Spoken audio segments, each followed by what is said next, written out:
ಹೆರಿಗೆಯ ನಂತರದ ಚೇತರಿಕೆ ಬಗ್ಗೆ ಎಷ್ಟೊಂದು ಭಯ, ಎಷ್ಟೊಂದು ತಪ್ಪು ಕಲ್ಪನೆಗಳು ಅಲ್ವಾ?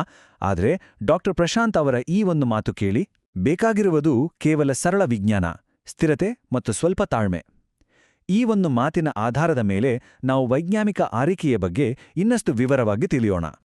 ಹಾಗಿದ್ರೆ ಹೆರಿಗೆ ನಂತರ ಹಾಕುವ ಆ ಹೊಲಿಗೆಗಳು ಆದಷ್ಟು ಬೇಗ ಮತ್ತೆ ಸೇಫ್ ಆಗಿ ಗುಣವಾಗಬೇಕು ಅಂದ್ರೆ ಏನ್ ಮಾಡಬೇಕು?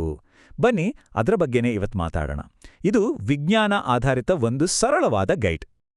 ಸರಿ, ಈ ಇಡೀ ಚರ್ಚೆಯನ್ನ ನಾವು ಒಂದು 5 ಭಾಗಗಳನ್ನೇ ನೋಡೋಣ. ಮೊದಲು ಗಾಯ ಗುಣವಾಗೋದರ ಹಿಂದಿರೋ ಸೈನ್ಸ್ ಏನು ಅಂತ ಅರ್ಥ ಮಾಡ್ಕೊಳ್ಳೋಣ. ಆಮೇಲೆ ನಾವು ಪಾಲಿಸಲೇಬೇಕಾದ 5 ಗೋಲ್ಡನ್ ರೂಲ್ಸ್. ಆ ನಂತರ ನಾವು ಪದೇ ಪದೇ ಕೇಳೋ ಕೆಲವು ಕಟ್ಟುಕತೆಗಳು ಯಾವುದು, ಸತ್ಯ ಯಾವುದು ಅಂತ ನೋಡೋಣ. ಹಾಗೆ ಯಾವ ಲಕ್ಷಣಗಳು ಕಂಡ್ರೆ ತಕ್ಷಣ ಡಾಕ್ಟರ್ ಹತ್ರ ಹೋಗ್ಬೇಕನ್ನೋದು ತುಂಬಾ ಮುಖ್ಯ. ಮತ್ತು ಕೊನೆಗೆ ಸೆಲ್ಫ್ ಕೇರ್ ಅಂದ್ರೆ ಸ್ವ ಆರೈಕೆಯ ಪ್ರಾಮುಖ್ಯತೆ ಬಗ್ಗೆ ಸ್ವಲ್ಪ ಮಾತಾಡೋಣ. ಮೊದಲನೇ ಭಾಗಕ್ಕೆ ಬರೋಣ. ಗುಣವಾಗುವ ವಿಜ್ಞಾನ ಅಂದ್ರೆ ನಮ್ಮ ದೇಹ ತನ್ನಷ್ಟಕ್ಕೆ ತಾನೇ ನ್ಯಾಚುರಲ್ ಆಗಿ ಹೇಗೆ ಚೇತರಿಸ್ಕೊಳ್ಳುತ್ತೆ ಅಂತ ಮೊದಲು ಅರ್ಥ ಮಾಡ್ಕೊಳ್ಳೋಣ.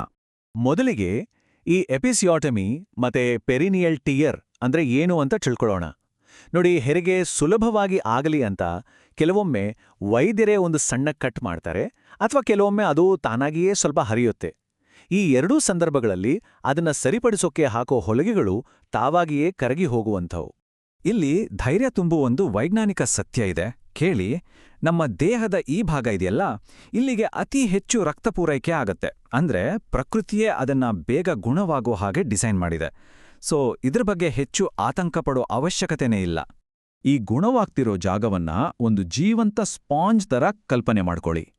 ಒಂದು ಒದ್ದೆ ಸ್ಪಾಂಜನ್ನ ಗಾಳಿಯಾಡ್ದ ಜಾಗದಲ್ಲಿ ಇಟ್ರೆ ಏನಾಗುತ್ತೆ ಯೋಚನೆ ಮಾಡಿ. ಅದು ಮೆತ್ತಗಾಗಿ ವಾಸನೆ ಬಂದು ಹಾಳಾಗುತ್ತೆ ಅಲ್ವಾ? ಸೇಮ್, ನಮ್ಮ ಗುರಿ ಕೂಡ ಅದೇ. ಆ ಜಾಗವನ್ನ ಸ್ವಚ್ಛವಾಗಿಡ್ಬೇಕು, ಒಣಗಿಸ್ಬೇಕು, ಮತ್ತೆ ಚೆನ್ನಾಗಿ ಗಾಳಿಯಾಡೋ ಹಾಗೆ ನೋಡ್ಕೊಳ್ಬೇಕು. ಇದೇ ನೋಡಿ ನಮ್ಮ ಇಡೀ ಆರೈಕೆಯ ಮೂಲ ಮಂತ್ರ. ಸರಿ, ಈಗ 2ನೇ ಭಾಗಕ್ಕೆ ಬರೋಣ. ಆ 5 ಸುವರ್ಣ ನಿಯಮಗಳು ನಾವು ಮಾತಾಡಿದ್ವಲ್ಲ, ಆ ಸ್ಪಾಂಜ್ ಅದನ್ನ ಸರಿಯಾಗಿ ನೋಡ್ಕೊಳ್ಳಕ್ಕೆ ಹೆರಿಗೆಯಾದ ಮೊದಲ 2-3 ವಾರಗಳಲ್ಲಿ ಪಾಲಿಸಲೇಬೇಕಾದ 5 ಪ್ರಮುಖ ನಿಯಮಗಳು ಯಾವುದು ಅಂತ ಈಗ ನೋಡೋಣ. ಮೊದಲನೇ ಮತ್ತು ಅತಿ ಮುಖ್ಯವಾದ ನಿಯಮ ಅದು ಹೈಜೀನ್ ಅಂದ್ರೆ ನೈರ್ಮಲ್ಯ. ಸೋಂಕು ತಾಗದ ಹಾಗೆ ನೋಡ್ಕೊಳ್ಳಕ್ಕೆ ಪ್ರತಿ 3ರಿಂದ 4 ಗಂಟೆಗೊಮ್ಮೆ ಮ್ಯಾಟರ್ನಿಟಿ ಪ್ಯಾಡ್ ಬದಲಾಯಿಸಲೇಬೇಕು. ಇದು ಮಸ್ಟ್.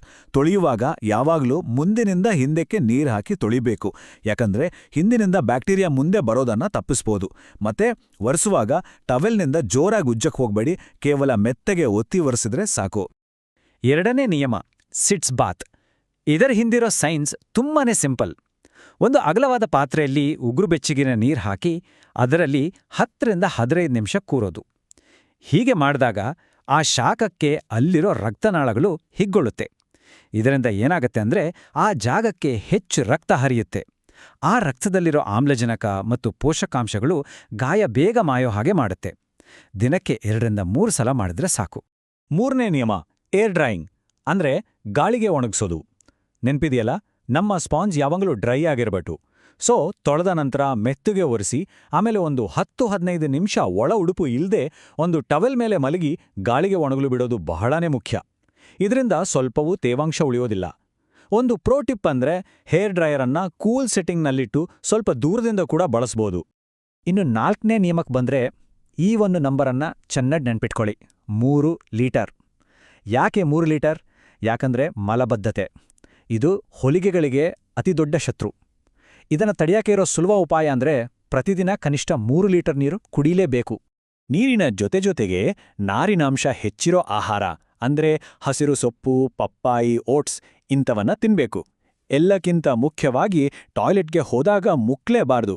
ಇದರಿಂದ ಹೊಲಿಗೆಗಳ ಮೇಲೆ ಡೈರೆಕ್ಟಾಗಿ ಪ್ರೆಷರ್ ಬೀಳುತ್ತೆ. ಆದಷ್ಟು ಎತ್ತರದ ಕಮೋಡ್ ಬಳಸಿ, ಇಲ್ಲ ಅಂದ್ರೆ ಪಾದಗಳ ಕೆಳಗೆ ಒಂದು ಸಣ್ಣ ಸ್ಟೂಲ್ ಇಟ್ಕೊಂಡ್ರೆ ಅದು ತುಂಬಾನೇ ಸಹಾಯ ಮಾಡುತ್ತೆ. ಕೊನೆಯದಾಗಿ 5ನೇ ನಿಯಮ ನೋವನ್ನ ನಿರ್ವಹಣೆ ಮಾಡೋದು. ನೋವನ್ನ ಸಹಿಸಿಕೊಂಡು ಸುಮ್ಮನೆ ಮಲಗಬೇಡಿ. ವೈದ್ಯರು ಕೊಟ್ಟ ನೋವು ನಿವಾರಕಗಳನ್ನ ಸರಿಯಾದ ಸಮಯಕ್ಕೆ ತಗೊಳ್ಳಿ. ಯಾಕಂದ್ರೆ ನೋವು ಕಮ್ಮಿ ಆದಾಗ ಮಾತ್ರ ನಿಧಾನವಾಗಿ ಓಡಾಡಕ್ಕೆ ಸಾಧ್ಯ. ಈ ಸಣ್ಣ ಚಲನೆ ರಕ್ತ ಸಂಚಾರವನ್ನ ಹೆಚ್ಚಿಸಿ ಗಾಯ ಬೇಗ ಗುಣವಾಗೋಕೆ ಸಹಾಯ ಮಾಡುತ್ತೆ. ಸೊ ನೋವನ್ನ ಸಹಿಸೋದು ಚೇತರಿಕೆಯನ್ನ ನಿಧಾನ ಮಾಡುತ್ತೆ, ನೆನಪಿಡಿ. ಈಗ 3ನೇ ಭಾಗಕ್ಕೆ ಕಾಲಿಡೋಣ. ಕಟ್ಟುಕತೆಗಳು ಮತ್ತು ಸತ್ಯ. ಈ ಸಮಯದಲ್ಲಿ ನಾವು ಅಕ್ಕಪಕ್ಕದವರಿಂದ, ಮನೆಯವರಿಂದ ಎಷ್ಟೊಂದು ಸಲಹೆಗಳನ್ನ ಕೇಳ್ತೀವಿ. ಆದ್ರೆ ಅದರಲ್ಲಿ ಕೆಲವು ಸಹಾಯ ಮಾಡೋ ಬದಲು ಹಾನಿ ಮಾಡೋ ಸಾಧ್ಯತೆ ಇರುತ್ತೆ. ಹಾಗಾದ್ರೆ ಯಾವುದು ಸರಿ, ಯಾವುದು ತಪ್ಪು ಅಂತ ಒಮ್ಮೆ ನೋಡ್ಬಿಡೋಣ. ಸಾಮಾನ್ಯವಾಗಿ ಗಾಯದ ಮೇಲೆ ಡೆಟಾಲ್, ಸ್ಯಾವ್ಲಾನ್ ಹಾಕಿ, ಇಲ್ಲ ಅರಿಶಿಣ, ತುಪ್ಪ ಹಚ್ಚು ಅಂತ ಹೇಳ್ತಾರೆ. ಆದ್ರೆ ಇದು ತಪ್ಪು. ಯಾಕಂದ್ರೆ ಇವು ಹೊಸದಾಗಿ ಬೆಳೀತಾ ಇರೋ ಸೂಕ್ಷ್ಮ ಚರ್ಮದ ಕೋಶಗಳನ್ನೇ ಸುಟ್ಟಾಕತ್ತೆ.